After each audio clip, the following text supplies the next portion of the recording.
Hi, I have a question for you. How do you eat a whole pizza pie? Why, in bite-sized chunks, I hope. Computational thinking is just that.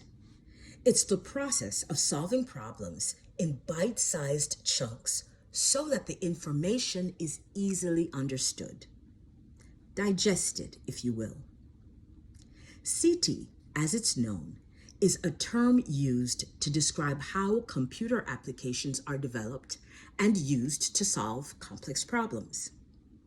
We can use CT patterns across varied content areas to support student learning.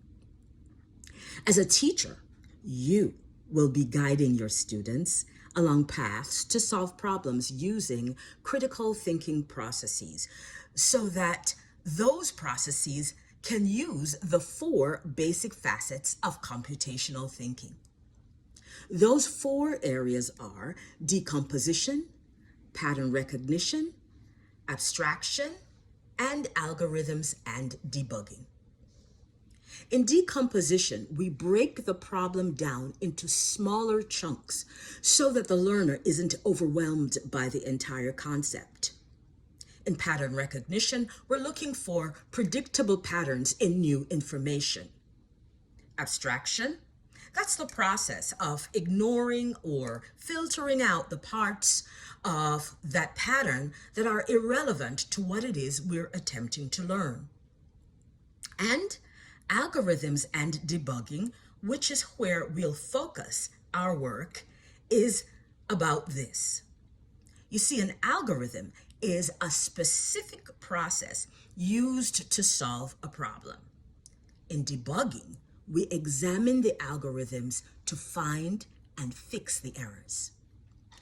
In this way, the learner begins to understand the concept, what it is and what it's not.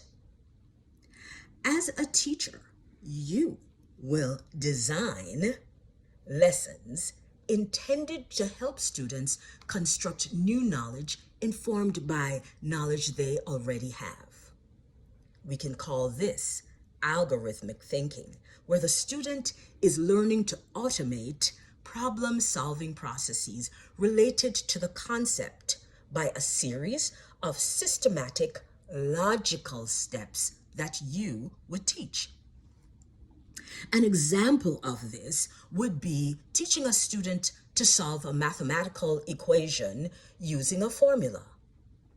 As we teach the formula, we would then encourage the student to look critically for any errors that he or she might have created that affect the outcome of the problem. In planning your students' activities, try including computational thinking that primarily focuses on building algorithmic thinking and automating debugging in your class's learning process.